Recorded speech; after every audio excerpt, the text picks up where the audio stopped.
Hello and welcome to JC Whitney's On the Road Again. My name is Angel Salah Belen. I'm your host, and today we are joined by Rob Mullner. How you doing, Rob? Good, Angel. How are you? Doing well, man. Thanks for joining us today. My pleasure. So you work for EMPI. EMPI is a provider of air-cooled parts for Volkswagens and Porsches. And Porsches, yes. Okay, yes, we all are. right. And so just briefly, we'll just touch on some of the products that EMPI has. We have buggy in a box, brake kits, wiring harnesses, suspensions, and basically anything that you would need to customize your buggy, sand rail, or street car. Yes. Am I missing anything? Carburetors, wheels, body parts, interiors. We have about 9,000 parts in our current offering. And it all started with the humble, valve guide replacement. And the whole company sprung from there. And so if you've got an air-cooled Volkswagen, we've got virtually everything that you want or need. If you've got a bus, if you've got a Ghia, if you're building a Baja Bug, you mentioned a buggy in a box. JC Whitney, first recipient of that very first buggy in a box, because we wanted to make it super simple to get a rolling chassis on your garage floor and get it ready to drop a motor in it. So JC Whitney, thank you for being the first buggy in a box customer. And I think you're going to love your buggy when it's ready. We hear that you're going to be whipping that thing around. I feel obligated. Yes, I feel obligated. So first question, what does it take to keep these parts available for the customers in your community? It is shocking and amazing how much it takes, starting with the simple, what's the idea, right? Joe Vitone was inspired by Volkswagen. He was a Volkswagen dealer, and then he became a Volkswagen builder. What he learned was Volkswagen said, throw those cylinder heads away when the valve guides wear out. He said, no, I'm not going to do that. And from that very simple product, he expanded into killer race cars, beating big V8s at OCIR and local drag strips. So what it takes is, first off, an inspiration of why are we going to make this? And then from there, we've got an engineering and a quality team that figures out what's the right material, what should it fit. There's a lot of eras of Volkswagen Bug. There's a lot of changes. So does it fit a 67, which was a one-year-only car? Does it fit every Volkswagen? And the part that gets really strange and convoluted is that there are really very few original Volkswagens, like the way they rolled off the factory. They've all been owned 10, 12, 15 different owners. And we talked about earlier, they all have their vision. So that car has been changed literally at a nut and bolt level. We get feedback all the time. Customer thought their car was a 72. It's really a 67 underneath. They thought they had a 1600cc engine. No, it's really a 1500. You have to respect the people that really know these vehicles inside and out. And fortunately, lots of them work at EMPI. So we have inspiration, then we have technical knowledge, then we have to figure out, can we manufacture it? Do we have a supplier that can manufacture it? Then we get a first article, we check it, we scrutinize it, we make sure that it does all the things it's supposed to do. Then we fit it to our own test vehicles and we go drive the hell out of them. Does it work? Does it look good? Does it sound good? Does it do what it's supposed to do? And when all of those boxes are checked, then we say, okay, is the market ready for it? What price should we be offering it at to our dealers, which is where you buy EMPI parts? Yep. So when all of those things all line up, that's when the magic happens. And we're at a place now where our funnel is so full, we're launching about 2 new EMPI parts a week. To me, it's very exciting that the market's responding so well to our new parts. And the fact that, we touched on EVs and all these other forces in the automotive aftermarket space. The reality is the core audience really enjoys what we're doing, and they really enjoy their Volkswagens. Yeah. So it's working out pretty well. No, I'm sure there are some people out there that are wishing and praying that a company like EMPI develops these parts to solve their issue with their Volkswagen. We do get a lot of suggestions, things like steering. Original Volkswagen steering is a little bit vague. We searched the world for a really, really good steering box. We pulled them apart. We tested them on our own fleet of vehicles. And after, I think, our third test fit and, a couple 100 miles of driving, local driving, we said, you know what, this will do the work. And we got it out into the audience, and the community responded because there were very few high quality steering boxes available. And then, like every other market, there's a place where somebody's really at the high end, which not everybody can afford. Yep. So something that we strive to at EMPI is kind of finding that middle ground. Yeah. And I'm not going to say we fit every budget, but we really work hard to fit the kind of the median. And the steering box was right in the sweet spot, and it's been a big success. No, that's great. It sounds like you're providing a quality product. Right. And we touched on Porsche guys, right? Porsche guys, typically their wallets are different than Volkswagen guys. The reality is they love their car just as much. Doesn't matter what they're sitting in, they love that car. And so for a Porsche guy, sometimes it's the performance that's really the key. And most of them understand that performance has a larger price tag. With Volkswagen, there's so many ways to get performance. They're not necessarily all super expensive or, capital intensive. So it's really the approach. And for example, with the JC Whitney Buggy, that thing weighs almost nothing. So we're going to drop a 1914 dual carb, probably 40 dual 40s we'll put on that. And it'll put out probably 110, 100. Let's go 115. Okay. I'll go on the low. Okay. But yeah, 115, 120 should be pretty doable.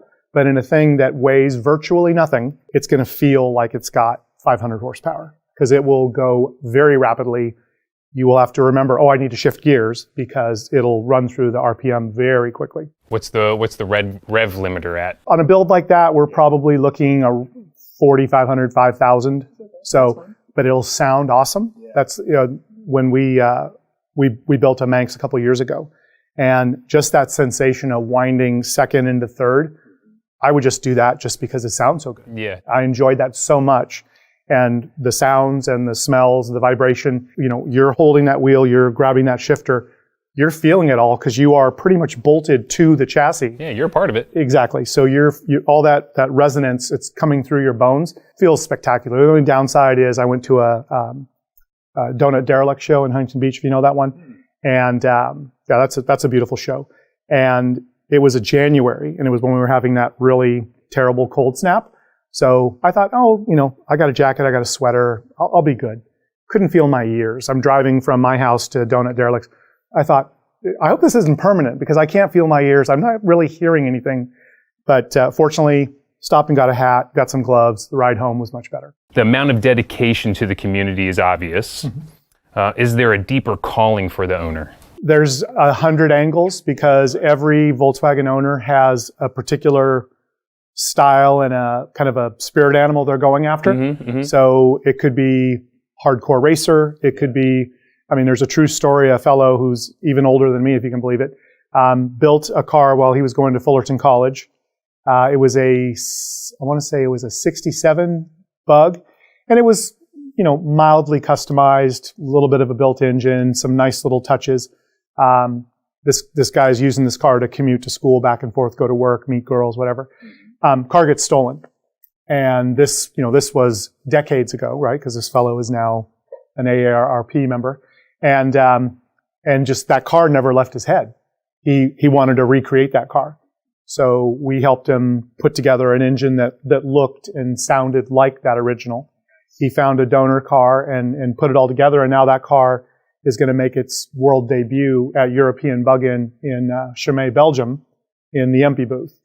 So everybody's got their calling. Yeah. Everybody's got their groove. Right. And fortunately, we can help just about anybody, any way they want to go. We can help them put it together. Kind of sounds like the calling is being the supplier for other people's dreams or whatnot. Yeah. Get Volkswagens back on the road is kind of our thing. Okay. And like I said, there's a lot of different ways that we do that. What does the future look like for EMPI in the face of an EV apocalypse or dawn? Apocalypse is a good word. Yeah. So, if you made it to SEMA last year or even the year before, there's a whole section of the floor that's all about EV. You can't ignore. You can't pretend. You can't just turn away. But EMPI loves carburetors. EMPI loves fuel injection. We do not offer a EV bug kit and don't see one in our near future. Not to steal a Jay Leno, but if you think about your daily as your Rivian or Tesla or whatever to get you to and from work, and that your old Buggy, Baja is your weekend fun car. I don't think there's anything wrong with that.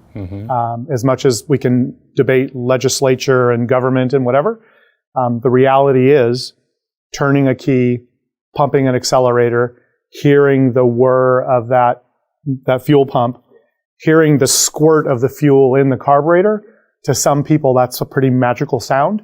And then to, blip, blip, blip, turn it over and blip it a couple times. Sure, we can Game Boy ourselves into, zeros and ones all day long. Yeah. The reality is that a well-tuned internal combustion engine does a lot of good for people. I'm going to tell you that nobody needs to be on Xanax if they have a Dune Buggy. Yeah. Because if you turn that key and you drive away, people are waving at you, people are smiling at you, people are pointing at you, and you're thinking, all I'm doing is driving a Dune Buggy. And then you roll into that pedal and you're like, now I remember. It just, all the senses are activated. So, long way around your question. But yes, we can see EVs. We know what they do. Yep. We know what they're for. And internal combustion, that's our flag in the ground. Yeah, yeah. For fun, I did bring, this is like one of the very first EMPI parts. This is a valve guide kit. So there's kind of our Warshawski story, right? Where Whitney came from. This guy sees, people are getting motor vehicles, right? Motor cars, and they're wrapping them around posts and, crashing into horse carts. Yeah. And he sees all these busted cars and he's thinking, are you kidding? You're going to throw that away? So he sees this opportunity to recycle. And then Roy shows up and says, what we ought to do is, and like any good father, no, you're crazy. Don't do that. You're going to waste your life. So somehow, Roy takes JC Whitney to this completely wild aftermarket place. And our founder, Joe Vitone, had a very similar kind of an epiphany where Volkswagen said, just throw those cylinder heads away and we'll just get you a new one. And he said, no, here's what we could do. Yeah. And that launched EMPI. That's where it all came from. So this is the origin story. Pretty much, yeah. And to tell you how just completely nuts Volkswagen people are in a good way. Yeah. I was at a show 2 years ago, and a guy walked up and he said, do you know about these? And I said, I've heard about them. He said, do you have a set? I said, no. It's like, here, take them. And, on eBay, on Craigslist, wherever, this kind of stuff is just catnip for real hardcore Volkswagen guys. Yeah. And he just handed them to me and said, here you go. So they sit by my desk and I look at them for inspiration occasionally and think, something as simple as this launched the whole company. Yeah. Mm-hmm. We've talked about EMPI's past. Mm-hmm. We've talked about the kits that you guys provide. You got the brake kits, Yep. You've got all types of kits. You got wiring harnesses, suspensions, anything that basically you would need for any buggy, street car, rail, sand rail. Yes. Is there anything in the works at EMPI that you're excited about personally?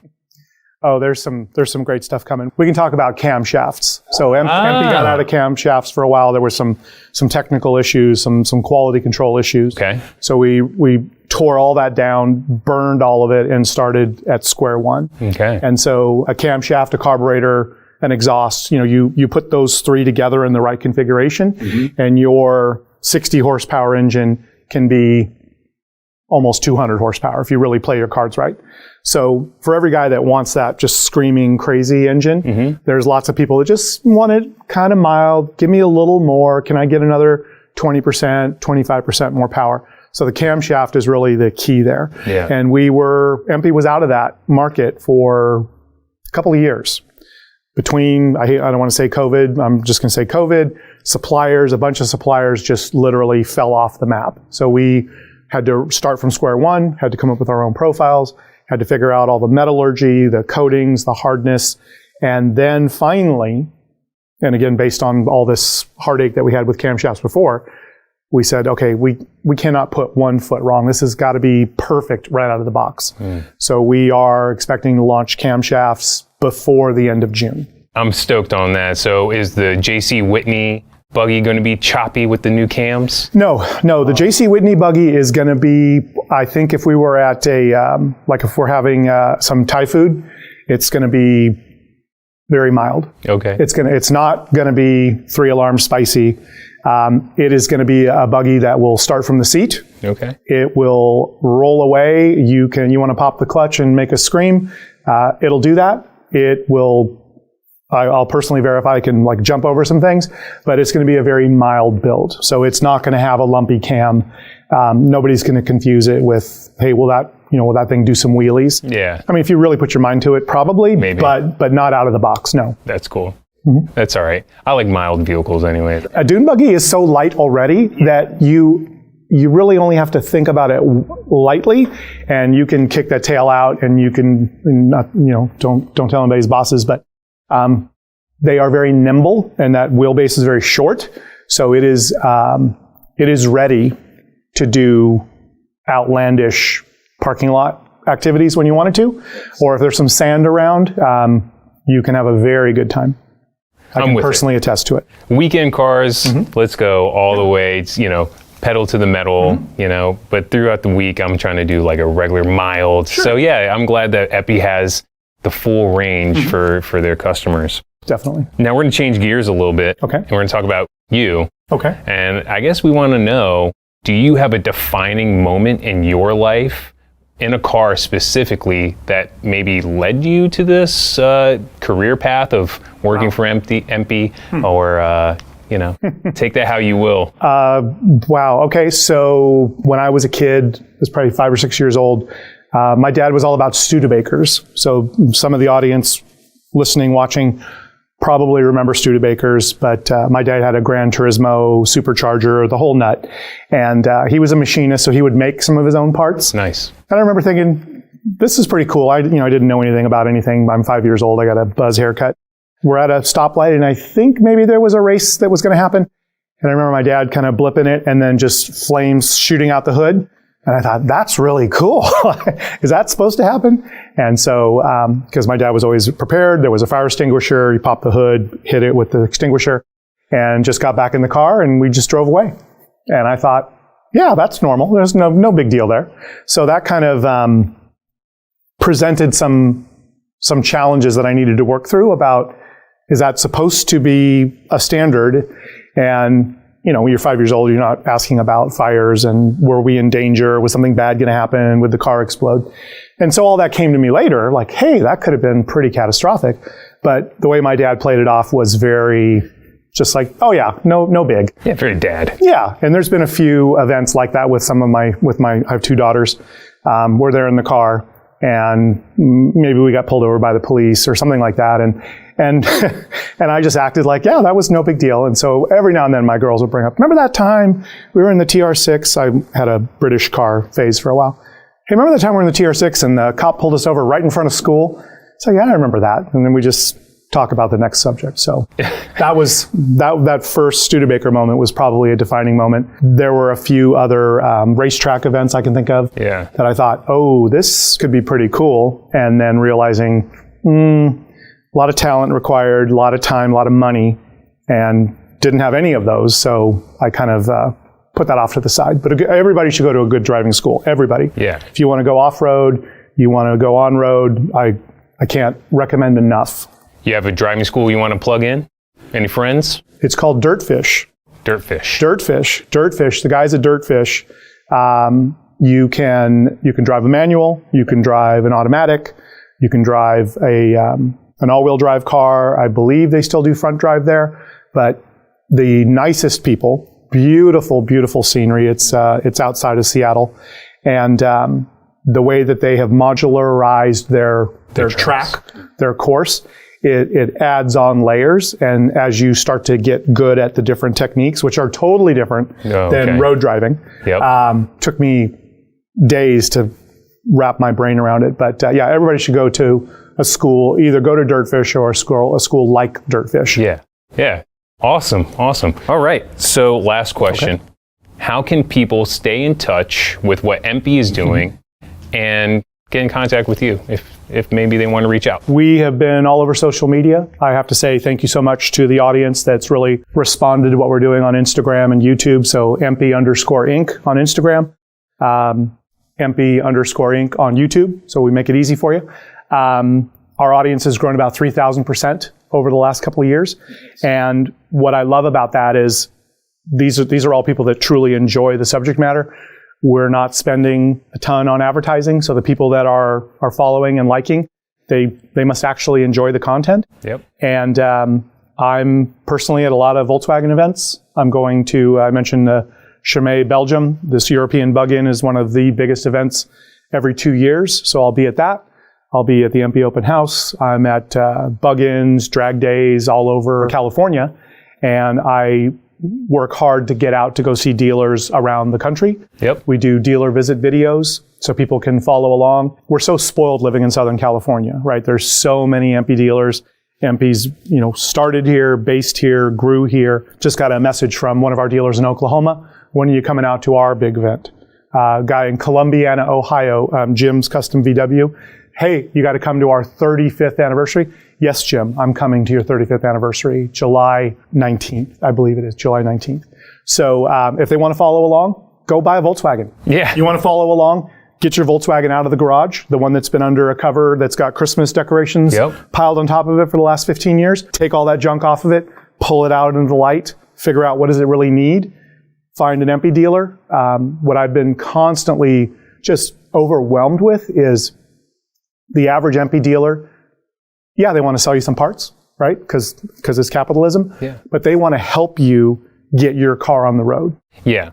Yeah, that's why I feel with EMPI and the energy, it's really centered about getting your classic car, your air-cooled Volkswagen or Porsche, right? Back onto the road so you can enjoy it again. I mean, at the end of the day. Yeah, people forget, we talked about that key turn and the whir of the pump if you've got an electric pump. Yeah. Couple blips, hey, get some gas in there, and then getting that going. When people remember what that sensation feels like and then they roll the window down and drive away, it just hits them again. It's like, oh, that's right. That's why I love this. Not to besmirch anyone, I don't know that your Tesla gives you that sensation. I don't know that it kind of fills your senses with all those different kinds of experiences.